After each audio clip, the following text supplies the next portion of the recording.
Hello everyone, and welcome back to the Fluctus channel. Operating a fleet of advanced aircraft is difficult enough without severe weather creating a host of new challenges. Ice and snow, in particular, can wreak havoc on aircraft systems and the plane's ability to fly.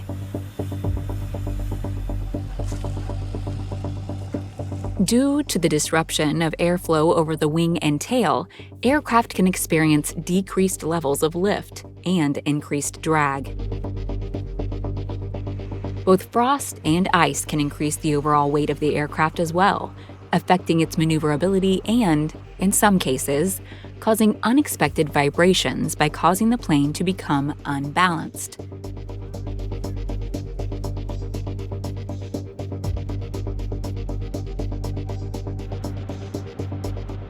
Last but not least, icing can negatively impact engines, carburetors, antennas, and other major systems in various ways.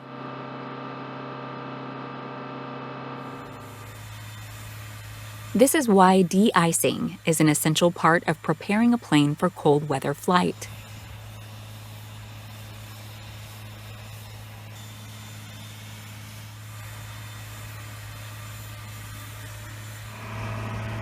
Depending on the situation, this can be done with hot air, anti-freezing fluids, and other specialized equipment.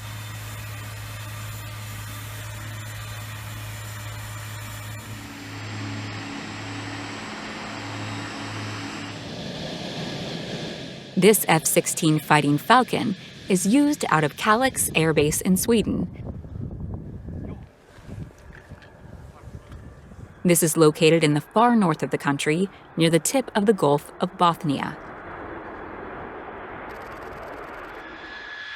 During the winter, temperatures can get as low as -14 degrees Fahrenheit, making ice and snow a real problem for ground crews and flight personnel.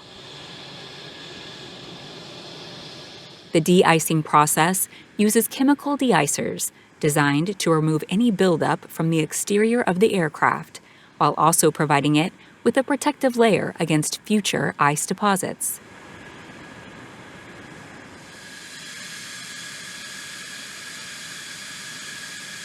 This process is executed via two specialized de-icing vehicles, while the pilot of the F-16 remains inside the plane.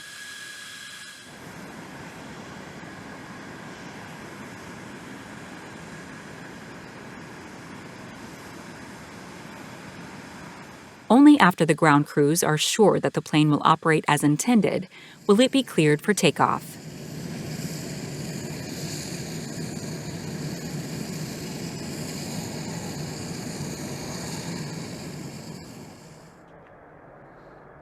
Kalix is also known to experience significant snowfall throughout the year. Nevertheless, it is one of the best training sites for NATO and Finnish pilots.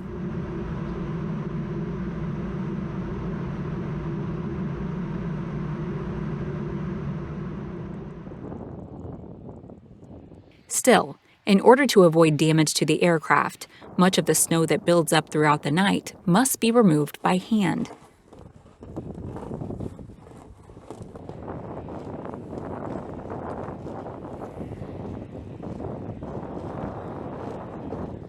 Even then, it cannot be removed completely.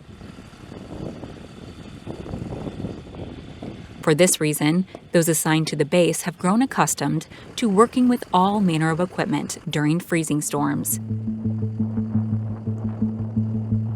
Of course, this necessitates many precautions for pilots and planes.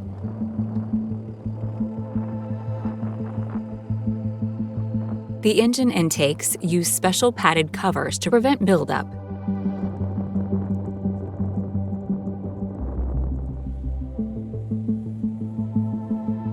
While any equipment that could be affected by the conditions is removed and brought indoors.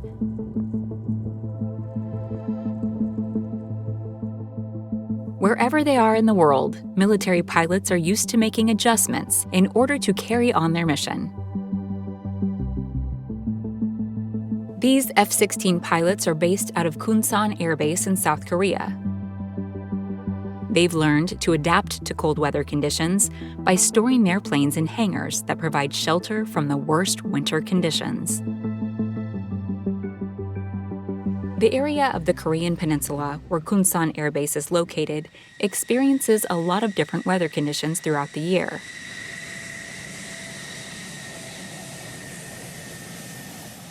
However, its proximity to both China and North Korea makes it one of the most important air bases for NATO and its various global partners.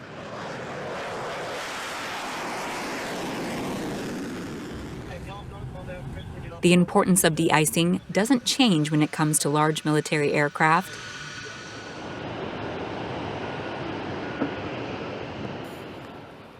Due to their heavy weight and larger surface area, these planes tend to experience reduced lift and maneuverability caused by ice to a greater degree than their fighter jet counterparts.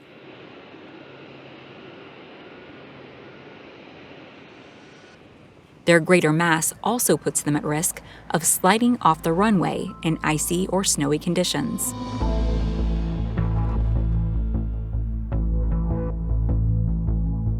Air bases that need to operate in the winter have a variety of special machinery dedicated to de-icing the planes, runways,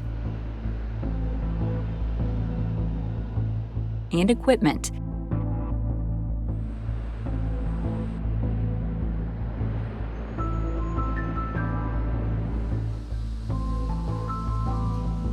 This KC-135 is based in Happy Valley Goose Bay, part of Newfoundland and Labrador in Canada.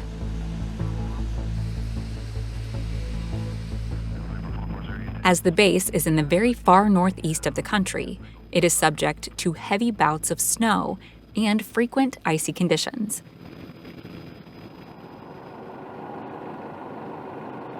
However, as mid-air refueling tankers, KC-135s are very important to a variety of missions.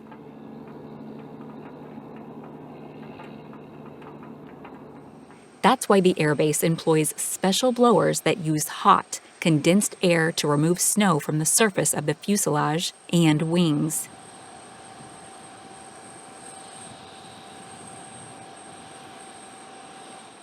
As the 136-foot-long aircraft stands more than 41 feet at its tallest, it is essential that these blowers be mounted on special cranes.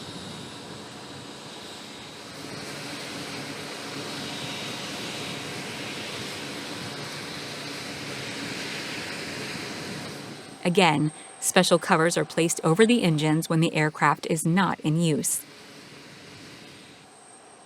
This keeps ice particles from forming inside the turbofan engines.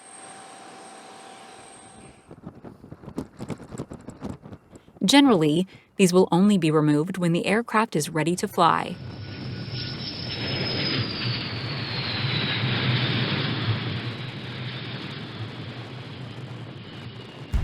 In some severe or unexpected weather conditions, it may be necessary to move a plane inside.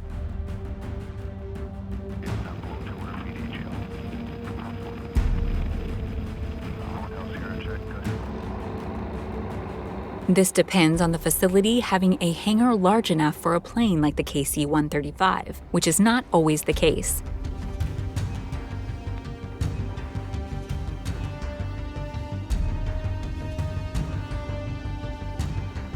The tow cars responsible for moving the aircraft are very powerful and can typically maneuver regardless of the ice or snow on the runway.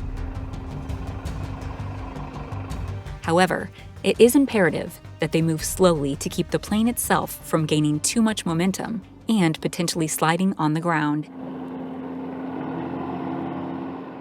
Once safely in the hangar, ground crews can take comfort in the fact that the aircraft will be safe from the elements and could be ready to go at a moment's notice.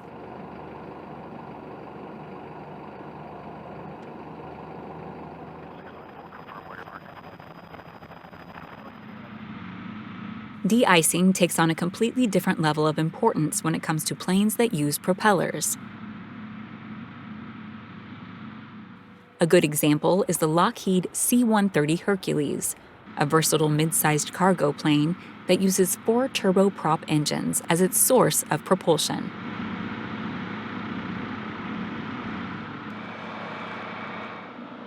In icy conditions, the frost will start forming on the spinner or propeller dome. As it accumulates, it spreads to the blades.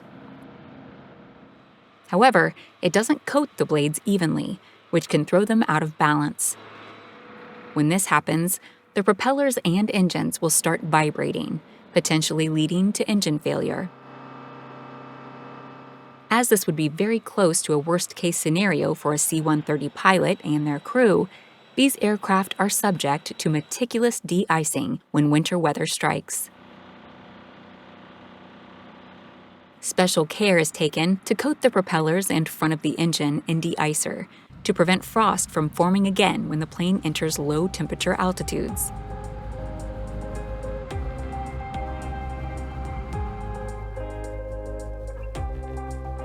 The Hercules has a number of specialized variants assigned to different roles and situations.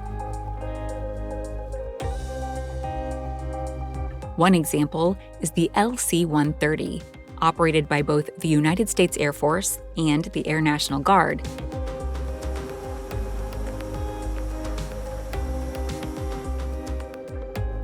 The LC-130 is equipped with special skis that allow it to land and take off from runways made of compacted snow and ice. The skis are retractable and fit on top of the plane's existing landing gear.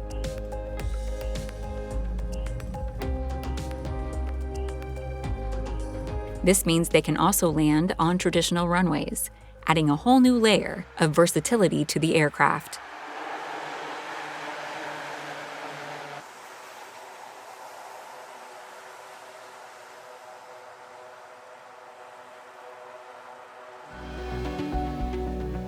Roughly 7 of these unique LC-130 variants have been produced so far, and they are primarily for rescue missions or for making deliveries to remote outposts in snowy areas.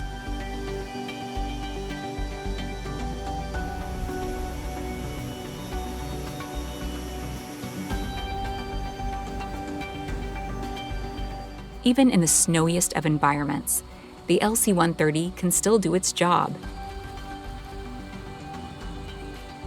Its cargo hold can carry up to 42,000 pounds at once, which translates into 92 passengers, up to 3 Humvees, or 2 M113 armored personnel carriers.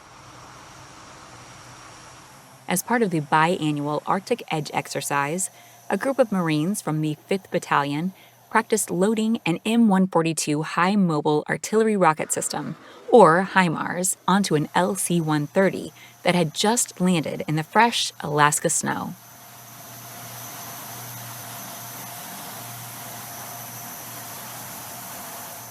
HIMARS units weigh up to 38,000 pounds and measure 23 feet long and 10 feet high. This is pushing the boundaries of the LC-130's cargo hold, especially given the conditions. One of the first steps is to let some air out of the HIMARS vehicle's tires.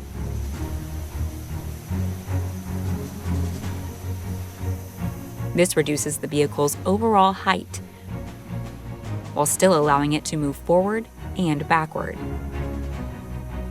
Once the measurements are confirmed, the HIMARS is slowly backed up the cargo ramp of the waiting LC-130.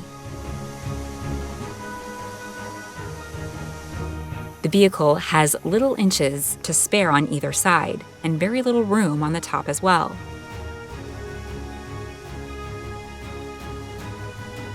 However, the team of Marines is able to communicate effectively and coordinate what is likely one of the biggest deliveries this LC-130 will ever make.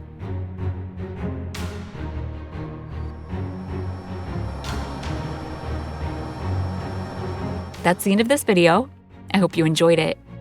Make sure to subscribe to this channel so you don't miss any of our new content. See you next time.